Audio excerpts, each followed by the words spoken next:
Welcome to the Drunk Linux User. I'm Len. I am the Drunk Linux User. And I've been playing today and last night as well, but mostly today. And I've come to a couple realizations. We'll get to that in just a second. Let's get over and deal with the first news item today that really shocked me. What is this Y2K22 bug? Are you old enough to remember Y2K? That was when everybody thought the world was going to end on January 1st, 2000. Well, it's because Microsoft had issues with date formats back in 2000. Well, apparently, we have this problem now in 2022. And it's basically for Microsoft Exchange servers. And if you had problems sending emails through the Exchange servers over the weekend, starting on the 1st, this is what it's in reference to. So basically what they're saying is that when the date changed over from 2021 to 2022, the date format came out to 2201010001, and then when trying to be formatted into 32 bits, it's apparently larger than the maximum number allowed. So emails weren't going out or being received perhaps as well. So Microsoft has come out with a quick little fix. It is a manual patch. You'll have to do this yourself. This is not something that will be automatically updated. And there is another workaround, but they say don't do that because it's not recommended. It's for security purposes, so let it go at that. But here we are back into Y2s. Interesting. So I had this happen over the weekend where I had sent out 2 emails with attachments and both of them got kicked back. They should have gone through.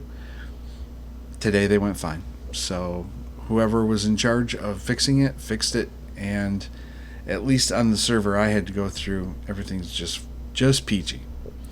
Now I did a little distro work to try out a couple of different desktops. So I tried Manjaro's KDE Plasma 21.2, and it didn't go so good for me.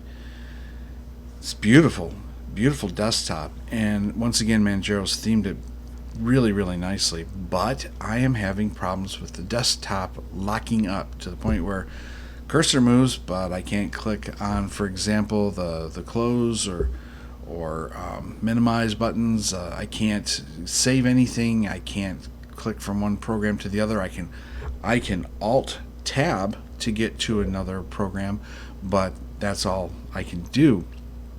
And then I have to log out and log back in, and I'm okay. Here's where the problem seems to be coming in. It's when I'm using Inkscape. Now, it could happen with other applications as well, but if I go into Inkscape and I try to, for example, change the font or move some words around within Inkscape on an image, just completely locks up. Can't do anything after that.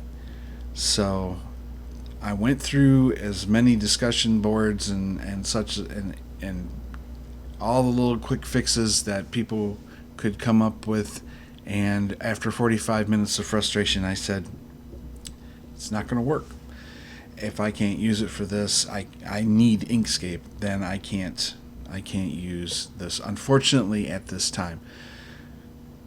Now KDE is supposed to be coming out with some fixes here pretty soon, so let's hope that maybe I'll try it again maybe in about another couple weeks and see if it'll be better. I don't know. I was so pumped up to use this because Manjaro had done such a great job with GNOME that I thought maybe the Plasma would just be stellar and outstanding. XFCE maybe. I haven't tried that yet.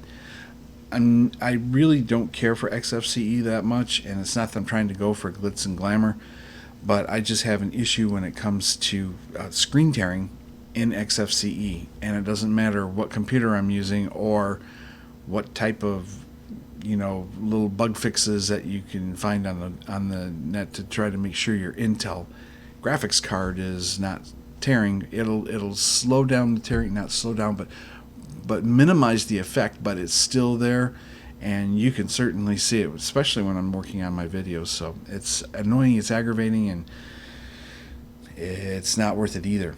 So what did I do then? I went over to Linux Mint, but I tried Mate because I've said before I don't care for it. Well, now I really don't care for it, although Linux Mint has done a great job again of theming the beast. It has turned out to be a beautiful version of Mate, but I started copying over large files. For example, some of the videos, I just wanted to see how the copy progress would go and how quickly everything would move, and things were just zipping right along until I hit the menu key and I couldn't move the cursor, and the menu wouldn't pop up, and it looked like the progress bar for the copy just kind of like ground to a halt, and then about 4 or 5 seconds later things started moving again. That's a bit unacceptable. I do not have a weak processor. I've got an i7 and it's pretty recent, and even though I do have the Intel baked in, I think it's a 620 graphics card, or maybe 630, I can never remember. Anyway, it's baked in Intel. It just wasn't cutting it. So I found out that those two distributions and desktops were not going to work out for me in that respect. But again, Mate does look a lot better, and in some respects the features that Mint has put into it, because it's Mint, I mean, there's just certain things that you can do in Mint that you just don't find in a lot of other distributions. For example, the login screen, and being able to really personalize yourself. It's all there. All that Linux Minty goodness is available to you, but it's just not. It just doesn't seem to have the ability to I guess multiprocess as good as even XFCE will, and KDE, GNOME. So a little disappointed there. So we're doing this video here on Linux Mint 20.2. I'm still waiting for 20.3. Come on, guys. No, I'm just kidding. Bring it out when it's ready. But this is just as smooth as silk on my computer. It's working great for me, and if you can try it, give it a shot. As you can see, there's a lot of features that Linux Mint will bring to the table. Sticky notes is something kind of new, and it works very well. I was extremely happy with that. You can transfer files with Warpinator. Again, these people don't pay me. I wish they would. I'm just kidding. No, I'm not. And Cinnamon 5 is just as nice as can be. It works great. It's not like I'm trying to find a replacement, but I am trying to see what is new out there and what is great and what is worth passing along. I see also that there is a new version of the unofficial Ubuntu version of Deepin, and I took a look at that, and it is pretty. It's very, very pretty. But it's GNOME, so if you're familiar with the basic GNOME panels and the way things are working in GNOME, it's just a very, very, very beautiful version of Deepin and GNOME and Ubuntu. Another thing that really keeps me away from Ubuntu is I am not a snap package fan. I'm not a big flat package fan either. I use app images if I'm going to be using anything at all. Unless I absolutely can't find it in an app image, I'll go to Flatpak. And that's about it for the day. Remember our words of wisdom, folks. Don't drive drunk. Don't drink and drive. Don't go to Amazon all buzzed up. We'll add eBay and Microsoft Edge, and think that you're going to find the coolest stuff because you're kind of messed up in the head. You're probably not going to. You're probably going to regret it. In the meantime, bottoms up. Later, dudes.